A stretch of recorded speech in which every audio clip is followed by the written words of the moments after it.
They may have circled it. We didn't. It's just another opponent. Now it's over. It was good to get the win. Now we're looking forward to the Jets. It's just another win for us.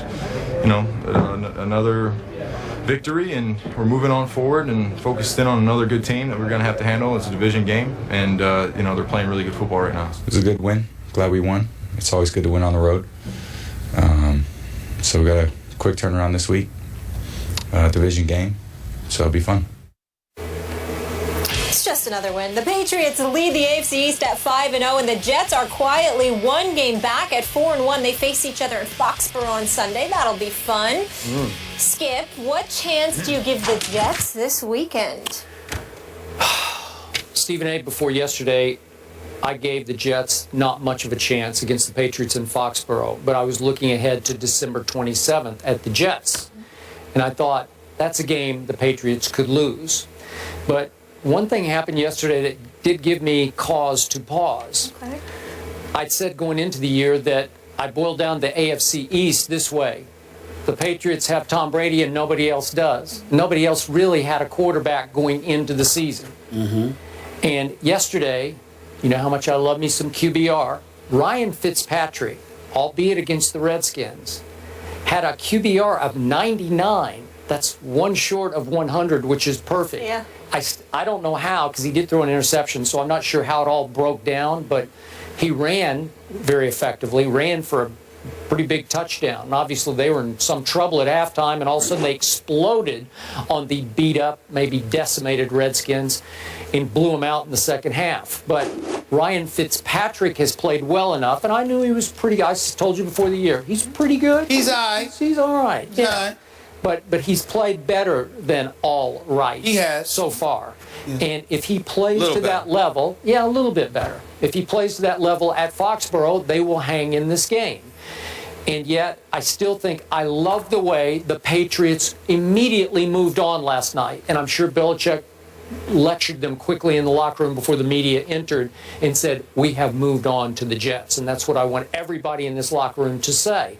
And I do think they emotionally just cut bait with the Colts, because you can't play your Super Bowl, as I said earlier in the show, last night and hope to get back up for your most dangerous rival. I thought it was going to be Buffalo. They blew the doors off Buffalo at Buffalo, you recall earlier. Quarters anyway. Yep, and they left them kind of for emotional or psychological dead after that game, because the Bills have been reeling ever since.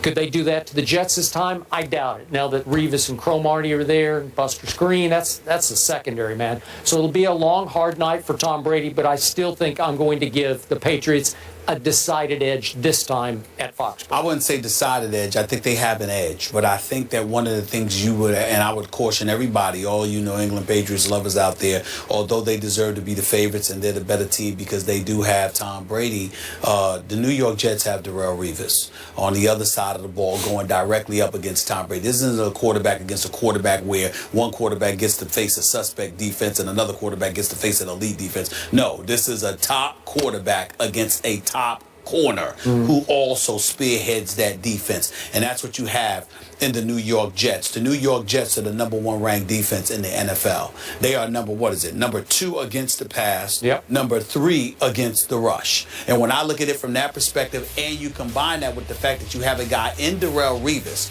who's incredibly familiar with what New England likes to do, highly intellectual as a football player, I think that's what it's not about. Buster Screen is talented. Antonio Cromartie is talented. Yeah. But Darrelle Revis is not only elite, but he's familiar with what New England wants to do because he didn't play for them 3 years or 4 years or 5 years ago. He was on the Super Bowl championship team, the reigning defending Super Bowl championship team that just beat Seattle this past February. Not to mention the fact they hadn't won a Super Bowl in a decade until they acquired Darrelle Revis, the ultimate mercenary in football. So when we look at it from that perspective, then you got Sheldon Richardson back, who was in the midst of things yesterday. You've got a pass rush with him, with Williams, with Copeland, with all of these, with Muhammad Wilkerson and these guys. There is no question that they could put some potential heat on Tom Brady, not to mention the fact that David Harris's of the world and others are going to find themselves in a position where I'm not saying they can pull it off, but if anybody's capable of covering Rob Gronkowski, of covering Edelman and Amendola and those boys in their system, it would be these New York Jets. So it's one of those situations where I expect the Patriots to win, although I anticipate a hard-fought, relatively low-scoring game, you know, because I can't see Ryan Fitzpatrick being but so effective against New England. Brandon Marshall's having a good year. Eric Decker's back on the field. Ryan Fitzpatrick has surprised me, Skip. I know he's got like a 76 QBR. He's got, what is it, like 7 touchdowns, and I think it was like 4 interceptions. Actually, 9 touchdowns and 7 interceptions on the year. But what is completed by 62% of his passes. What's really surprised me about Ryan Fitzpatrick, who's been around for quite a while, the beard has him looking old and all of this other. He could actually run.